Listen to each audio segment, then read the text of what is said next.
ആൾക്കാർക്കൊക്കെ ആൾക്കാർ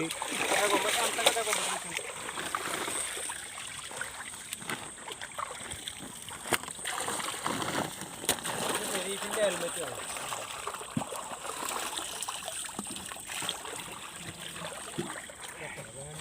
തോർത്തുന്നുണ്ടാണ് ചാക്കിന് കുറച്ചൊക്കെ ഒന്ന് വെച്ചാൽ നിങ്ങൾ ടോർച്ച് തരാൻ വെച്ചിട്ട് തോർത്തുണ്ട് ഇവിടെ ടോർച്ചുണ്ടാവും.